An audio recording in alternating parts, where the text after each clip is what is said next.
On behalf of the president of India मुझे letter आया था to work for Doordarshan in a serial called Laddoo Singh taxi wala. Mahabharat में mostly नए लोगों को लिया गया था जिनके पास ज्यादा काम नहीं था या अननोन थे। सेक्स ट्रांसप्लांट किया, लेकिन उन दिनों यौगिक तरीके से होता था। फिर टेलीविजन आया। अब यहां पर मैं एक बहुत इंटरेस्टिंग बात आपको बताना चाहता हूं। बहुत कम लोगों को यह मालूम है कि हिंदुस्तान का पहला सीरियल, जबकि वीडियो वगैरह नहीं थे, लेकिन सीरियल मेरे साथ था इन 1975-76 ड्यूरिंग एमरजेंसी। देश में जो एमरजेंसी लगी थी उसमें on behalf of the president of India मुझे लेटर आया था to work for Doordarshan in a serial called Laddoo Singh taxi wala. मेरी उम्र के लोगों ने जरूर देखा होगा और जानते होंगे। Which was directed by Atmaram ji, Guru Dutt ji के भाई, जिन्होंने मुझे ब्रेक दिया था, and written by Ram Govind साहब। तो वो जो सीरियल था वो उन दिनों वीडियो नहीं था, तो हम लोग 16 mm में शूट करके आधे घंटे की फिल्में बना के हमने 13 फिल्में बना के दी टू दूरदर्शन। और दूरदर्शन उन दिनों सिर्फ मास्टर कॉपीज फिल्में ही रिलीज कर सकता था, इसीलिए वो गाने भी दिखाते थे और फिल्में भी दिखाते थे। तो हमारी ये 13 फिल्में 13 डिब्बों में बंद हर स्टेशन पे जाती थी। और उन दिनों सैटेलाइट वगैरह कुछ नहीं था। उन दिनों में 7 सेंटर होते थे दूरदर्शन के, बॉम्बे, दिल्ली, कलकत्ता, मद्रास, इस तरह 7 सेंटर होते थे। तो वो 13 डिब्बे 7 सेंटर्स पे गए और 13 हफ्ते उन्हें दिखाया गया, विच वर वेरी मच लाइक्ड। बहुत पसंद आया था, क्योंकि उसमें फिल्म इंडस्ट्री के जाने माने बहुत सारे वेटरन्स थे, कॉमेडी थी, बहुत अच्छा लिखा हुआ था, बहुत बढ़िया था। और वो फिल्में आज भी पड़ी हैं, बॉम्बे दूरदर्शन के आर्काइव में आज भी पड़ी हैं। अगर कोई ऑफिशियल मेरे इस इंटरव्यू को देख रहा है या फ्रॉम द मिनिस्ट्री देख रहा है, तो प्लीज़ हमारे बच्चों को दिखाइए कि हमने सीरियल किए हैं, but without the help of videos and other things, फिल्मों में, और उसमें कितनी मेहनत लगती थी to make an episode.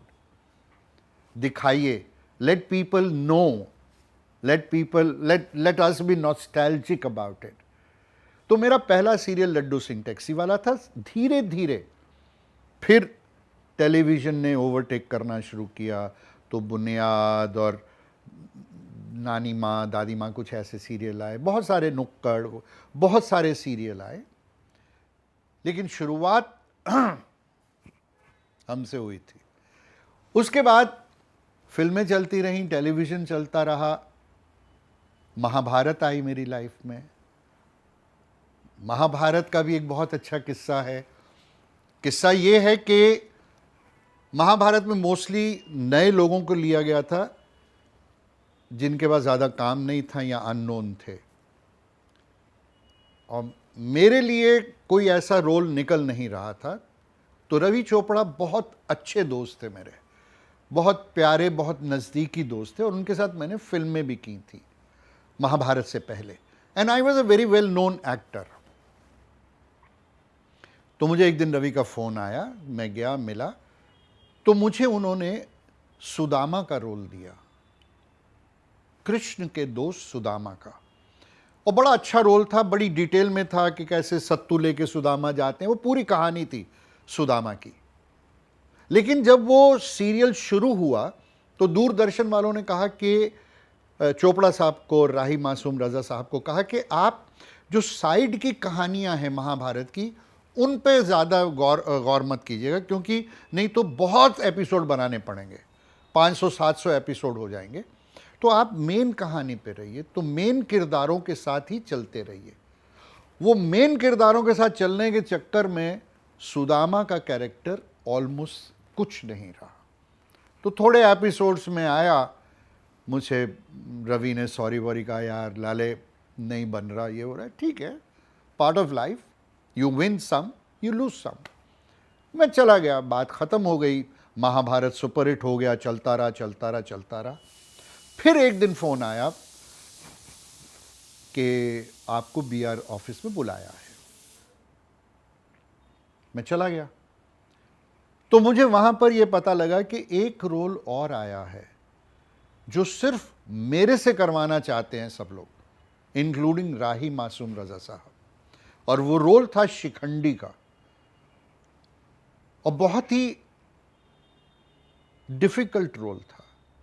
Difficult इसलिए था कि जो जन्मों से एक औरत है, उसे इस जन्म में भी बदला लेने के लिए योद्धा बनना था, लेकिन भगवान ने औरत बना दिया। तो हाउ जो इतने जन्मों से औरत बनी आ रही थी, उसे योद्धा बनाया जाता है, बन जाती है। जो आजकल हमारे यहां पर कहते हैं ना, सेक्स ट्रांसप्लांटेशन। सेक्स ट्रांसप्लांट किया, लेकिन उन दिनों यौगिक तरीके से होता था। तो ये Shikhandi was a woman then turned into a योद्धा, जिसके बाद में वंशज भी थे, औलाद भी थी, सब कुछ था। He was a perfect man. लेकिन कैरेक्टर में वो औरत का लिटिल लचीलापन, वो ग्रेस, वो रखना जरूरी था, और वो भी ऐसे मिकदार में कि वो ओवर दी लाइन ना चला जाए, ओवर ना लगे। Because some people think, I am sorry to say, कि वो हिजड़ा था। हिजड़ा नहीं था। He was a proper man and before that a proper woman.